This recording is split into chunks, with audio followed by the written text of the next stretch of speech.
Sabe aqueles textos escritos há milênios? Eles ainda têm muito a dizer pra gente. Mas como é que a gente decifra essas mensagens? A gente vai mergulhar aqui num kit de ferramentas totalmente novo, que pega um método acadêmico e transforma num guia prático para qualquer pessoa poder usar.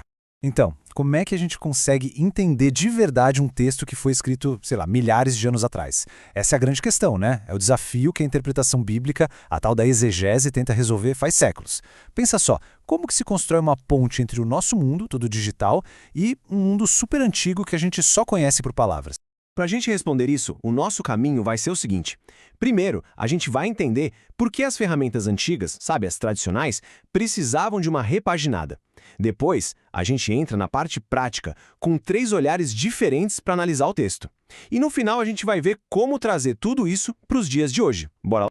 Olha, para começar, é bom deixar claro, os métodos antigos de interpretação ainda têm muito valor, tá? Não é para jogar tudo fora. A questão é que, assim como a tecnologia avança, o nosso jeito de entender a linguagem e a própria história também evoluiu. E com essa evolução, a gente precisa de ferramentas novas, mais modernas. Vamos comparar as duas coisas. A abordagem mais tradicional, que o pessoal chama de método histórico crítico, era tipo uma escavação arqueológica. A ideia era cavar, cavar e cavar para achar o fato histórico original. Já essa nova proposta, ela olha para o texto mais como uma obra de arte. Em vez de cavar, a gente analisa como essa obra foi construída com palavras. A grande virada de chave é essa. O foco sai daquela busca pelo passado e vem para o texto que a gente tem na mão, hoje. Ok, mas de onde saem essas ferramentas novas? Bom, elas vêm principalmente de 2 áreas. Primeiro, da linguística, que é a ciência que estuda como a linguagem funciona para criar significado. E segundo, da historiografia moderna, que nos ensina uma lição de humildade. A ideia de que a gente pode reconstruir o passado com 100% de certeza, bem, isso é uma ilusão. E só de admitir isso, o jogo já vira completamente. Beleza, agora vamos para a prática. Como funciona o método? O primeiro passo é o que a gente chama de primeiro olhar. Aqui, o foco é todo na arquitetura do texto. É como olhar a planta de uma casa antes de entrar. Antes de entender o que o texto diz, a gente precisa entender como ele foi construído. E essa análise da forma tem 4 camadas. A primeira é olhar para as estruturas mais básicas, quase inconscientes, sabe? A gramática, o jeito que as frases fluem. Depois a gente sobe um nível e caça os recursos de estilo que o autor usou de propósito, tipo repetições para dar ênfase. No terceiro passo, a gente tenta identificar o gênero. Isso aqui é um poema? É uma carta? Uma parábola? E por último, a gente dá aquele zoom out para ver como esse pedacinho se encaixa no quebra-cabeça do livro inteiro. Ok, estrutura entendida. Agora é hora do segundo olhar, que é mergulhar no conteúdo. E aqui tem um pulo do gato, uma distinção que é super importante para entender como um texto passa sua mensagem. De um lado, a gente tem o que se chama de figuras. Usando a definição do linguista José Luiz Fiorin, as figuras são as coisas concretas da história. Árvore, sol, correr, sabe? São os personagens, os lugares, os objetos, as ações. É tudo aquilo que a gente consegue ver na nossa imaginação enquanto lê.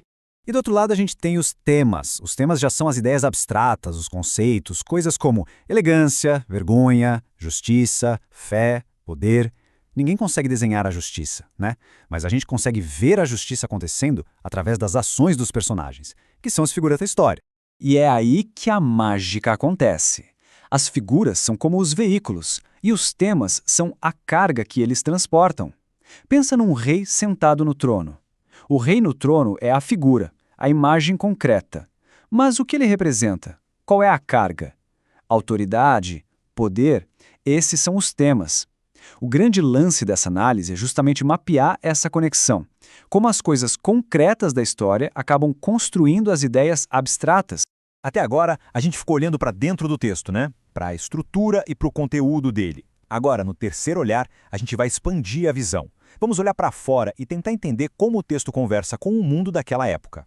Isso também tem algumas etapas. Por exemplo, a interdiscursividade é basicamente investigar as ideias que estavam no ar naquela cultura. Já a intertextualidade é ir atrás de conversas diretas com outros textos, tipo uma citação, uma referência. E tem a história da recepção, que é fascinante, que é pesquisar como as pessoas leram e entenderam esse texto ao longo dos séculos.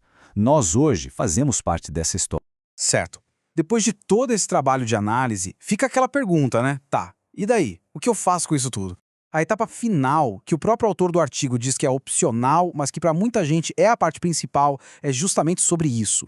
como pegar essa mensagem antiga e fazê-la ter algum sentido prático hoje.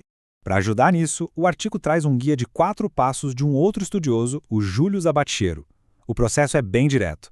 Primeiro, resuma tudo que foi descoberto na análise. Segundo, procure um problema ou uma situação parecida no nosso mundo de hoje.